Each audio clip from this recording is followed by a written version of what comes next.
అమ్మ కత్తెరలు ఉన్నాయి అంటున్నారు. అసలు కత్తెరలు అంటే ఏమిటి? అవి ఎప్పటి నుంచి ప్రారంభమవుతున్నాయి అంటారు? అంటే వాడుక భాషలో చాలా మంది దీన్ని కత్తెరలు అంటారు. కానీ నిజానికి శాస్త్రీయంగా కత్తెర కాదది కర్తరి. తరి. కర్తరి. హుహు. రవి మనకి కృత్తిక మొదటి పాదంలోకి వచ్చినప్పటి నుంచి కర్తరి మొదలవుతుంది. హ్మ్. అంటే అది అగ్ని నక్షత్రం. కృత్తిక అనేటువంటిది అగ్ని నక్షత్రం. హ్మ్. అంటే మిడ్ సమ్మర్‌లోకి వైశాఖ మాసం మధ్యలోకి రాగానే మొదలవుతుంది. హ్మ్. అదే మనకి 11వ తారీఖు మొదలవుతుంది. అంటే అక్షయ తృతీయ తర్వాత 2 రోజులకి మనకి కత్తరి ప్రారంభమవుతుంది. నిజ కత్తరి అంటారు. అంటే మీరేమన్నారు శుభకార్యాలు చేయకూడదా అని. హ్మ్. ఇక్కడ మనకి కొంత వేరియేషన్ ఉంటుంది. ఏమిటి అంటే భూమి పూజ చేయటం కానీ, భూమిని తవ్వటం కానీ, శంకుస్థాపన చేయటం కానీ ఇలాంటివి చేయకూడదు. హుహు. లేదా ఏదైనా కొత్తగా చేసేటువంటివి మట్టి పనులు కానీ, కుమ్మరి పనులు కానీ ఇలాంటివన్నీ ఏమైనా ఉంటాయి కదా! హ్మ్. అలాంటి పనులు చేయకూడదు.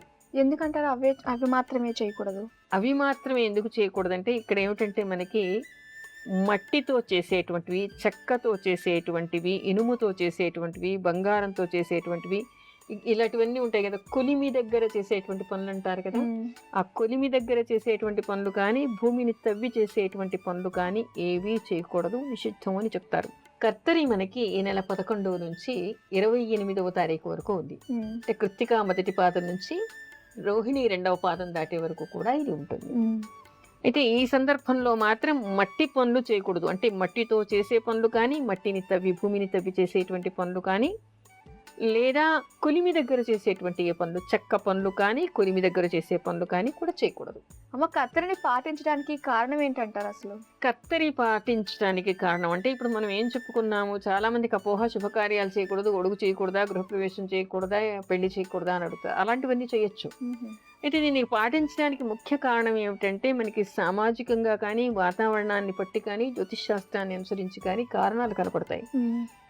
సూర్యుడు కృత్తికా నక్షత్రం అంటే తన స్వనక్షత్రము, ఆ తర్వాత ఉచ్చస్థితిలో జ్యోతిష్ శాస్త్రాన్ని అనుసరించి అయితే ఉచ్చస్థితిలో ఉన్నప్పుడే మనకి కృత్తికా మొదటి పాదం మొదలవుతుంది మేషంలో. హ్మ్. అందులో అది అగ్ని నక్షత్రం, స్వనక్షత్రం. అప్పుడేమవుతుంది ఎండ తీవ్రత చాలా ఎక్కువగా పెరిగిపోతూ ఉంటుంది. ఆ తర్వాత అది అగ్ని నక్షత్రం కూడా. సాధారణంగా ఎండాకాలంలో అప్పుడే మనకి అగ్ని ప్రమాదాలు బాగా జరుగుతూ ఉంటాయి. హ్మ్. అందుకని మరి కొలిమి అసలే ఎండాకాలం. హ్మ్. కొలిమి దగ్గర పనిచేసే వాళ్ళు పనిచేస్తే వాళ్ళకి ప్రమాదం కదా! అందుకని కొలిమి దగ్గర పనిచేసే వాళ్ళు ఎవరు చేయకూడదు. హ్మ్. ఇకపోతే మట్టి పనులు, భూమిని తవ్వేటువంటి పనులు కూడా చేయకూడదు. అంటే లేబర్ అంతా కూడా ఇప్పుడు కార్మికులంతా చేసేవాళ్ళు ఏమిటంటే మిట్ట మధ్యాహ్నం కూర్చొని భూమిని తవ్వి చేసేటువంటి పనులు చేస్తుంటారు. చేయకూడదు. దానికి తోడు చెక్క పనులు కూడా చేయకూడదు. అయితే ఇవన్నీ ఎందుకు చేయకూడదంటే ఇక్కడ చలికాలం, వర్షాకాలం చూడండి, ఎండాకాలం చూడండి. తలుపు వేస్తే మీకు మామూలప్పుడు ఉన్న కొలత చలికాలం వచ్చేసరికి, వర్షాకాలం వచ్చేసరికి బిగుసుకుపోయినట్టుగా ఉంటూ ఉంటాయి. హ్మ్. అంటే ఈ కాలంలో చేస్తే కొలతల్లో కూడా తేడాలు కనిపిస్తాయి. హ్మ్. ఒకటి అగ్ని నక్షత్రం, ఒకటి వాతావరణానికి సరిపోదు. ప్రాణాలు పోతూ ఉంటాయి. ఎండలో వాళ్ళు పనిచేస్తే వాళ్ళ ప్రాణాలు ఉంటాయా? హుహు. వాళ్ళకు కూడా రక్షణ కావాలి కదా! అవును. అందుకని అప్పుడు నిషిద్ధం. అమ్మ గంగా అవతరణం గురించి మనం మాట్లాడుకుంటున్నాం కదా! అయితే ఇక్కడ మరి గంగ మరి ఆయన కడుపులోకి వెళ్ళిపోయింది. జహ్నుమహర్షి దాన్ని తాగేశాడు. హ్మ్. అప్పుడు మళ్ళీ ఆయనని వేడుకున్నట్ట. ఎవరు? భగీరథుడు. నేను ఇలా ఒక పుణ్యకార్యం కోసం అని చెప్పేసి గంగని తీసుకొస్తున్నాను భూమి మీదకి. విష్ణు పాదాల చెంత పుట్టింది, శివుడి శిరస్సును చేరింది. గంగా శివుడు కూడా నాకు ప్రత్యక్షమై వరం ఇచ్చారు. మరి అలాంటి గంగని తీసుకొస్తే నువ్వు మొత్తం కూడా తాగేసావు ఎలాగని చెప్పేసి అంటే ఆయన కరుణించి ఆయన చెవి నుంచి దాన్ని బయటికి వదిలేశాట. హుహు. అందుకని ఆ జహ్ను మహర్షి తాగి తర్వాత ఆయన పొట్టలో నుంచి చెవి ద్వారా బయటికి వచ్చింది కాబట్టి జాహ్నవి అనే పేరు గంగకి వచ్చింది. ఓహ్! ఆ తర్వాత భగీరథుడితో పాటు వెళ్ళి ఏ ప్రదేశంలో ఆ పితృదేవతల కడేబరాలు ఉంచబడి ఉన్నాయో అక్కడికి వెళ్ళిన తర్వాత వాళ్ళందరికీ కూడా విముక్తి కలిగిందట. అంటే గంగా అనేటువంటిది అంత పవిత్రమైనటువంటిది. ఇప్పటికీ కూడా ఏమిటంటే ఎవరు చనిపోయినా చితాభస్మాన్ని తీసుకెళ్లి గంగలో కలుపుతూ ఉంటారు. వాళ్ళకి పుణ్యలోకాలు రావాలని. మనకి పురాణాల్లో కూడా కనిపిస్తూ ఉంటుంది. ఎవరి ఎముకలైతే గంగా నదిలో పడేస్తారో, అస్థికలు పడేస్తారో, ఆ అస్థికలు ఎంత కాలం గంగలో ఉంటాయో అన్ని వేల సంవత్సరాలు ఆ ఎముకలు ఏ వ్యక్తిలో బ్రతికి ఉన్నప్పుడు ఆ వ్యక్తులు పుణ్యలోకాల్లో ఉంటారుట. మ్మ్హ్మ్. అంటే అంతటి శక్తి ఉంటుంది, అంతటి పుణ్యం వస్తుంది అనమాట. అందుకని పితృదేవతలవి అస్థికలన్నీ తీసుకెళ్ళి, చితాభస్మాన్ని తీసుకెళ్ళి గంగలో కలుపుతూ ఉంటారు. మ్మ్హ్మ్. అయితే గంగా స్నానం చేయడానికి పాటించాల్సిన నియమాలు ఏంటంటారమ్మా? గంగా స్నానం, అసలు గంగా అనుకుని స్నానం చేస్తేనే మనకి ఉండేటువంటి దోషాలు పోతాయట. కలశ స్థాపన చేసినప్పుడు గంగని తలుచుకుంటాం, అంటే గంగ అందులో ప్రవేశిస్తుంది, అది అంత గంగలాగా పవిత్రం అవుతుంది అని. అంటే ఎక్కడ గంగ అంటే అక్కడ పవిత్రత ఉంది అనేటువంటి అర్థం. అంటే గంగా స్నానం చేసినప్పుడు మనం ఏం చేయాలి? మనం పవిత్రం అవుతున్నాం, దాన్ని అపవిత్రం మనం చేయకూడదు కదా. అంటే ఏం చేయాలి? గంగా స్నానానికి వెళ్ళేటువంటి వాళ్ళు ముందుగా ఇంటిలో స్నానం చేసి నిద్ర లేవగానే పాచి బట్టలతో అలాగే వెళ్ళి ఆ దగ్గర ప్రాంతాల్లో మలమూత్ర విసర్జన చేసి అక్కడే పళ్ళు తోముకొని అక్కడే షాంపూలు వేసి రుద్దుకొని స్నానాలు చేయకూడదు, మహాదోషం. ఇంటిలో మీరు పవిత్రంగా శుభ్రంగా స్నానం చేసి ఉతికిన బట్టలు కట్టుకుని ఆ తర్వాత మాత్రమే నదీ స్నానానికి వెళ్ళండి.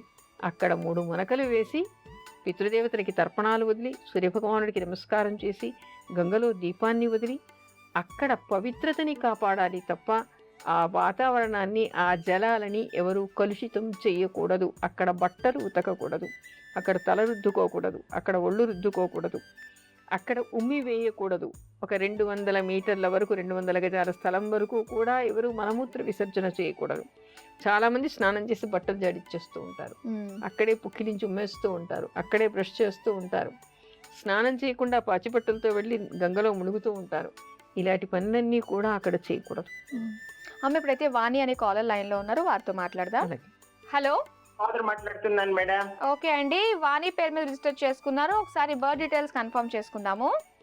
చెప్పండి మేడం. జనవరి 18, 1989 మధ్యాహ్నం 3:28 మధ్యాహ్నం తెల్లవారుజామున 3 గంటల 28 నిమిషాలకు చెన్నైలో పుట్టారు.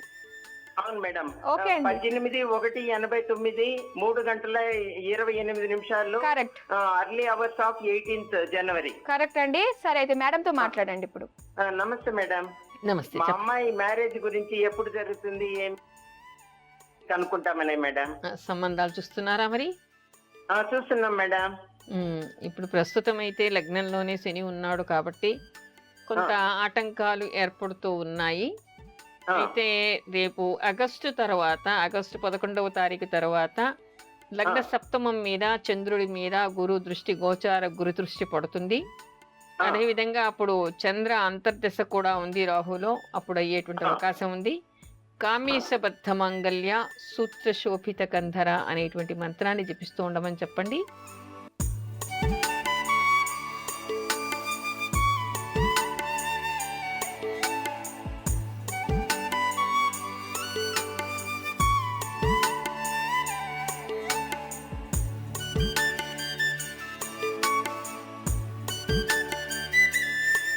ఎంఐకి ఆగస్టు తర్వాత ఏ అవకాశం ఉంది.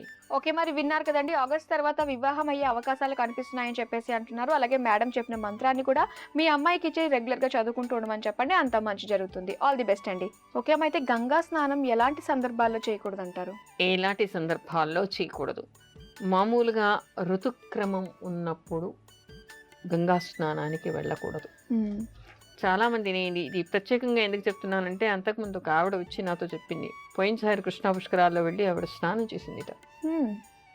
ఎందుకు అలాంటి స్నానాలు చేయకూడదు? ఇక్కడ మనకి కొన్ని చెప్తారు.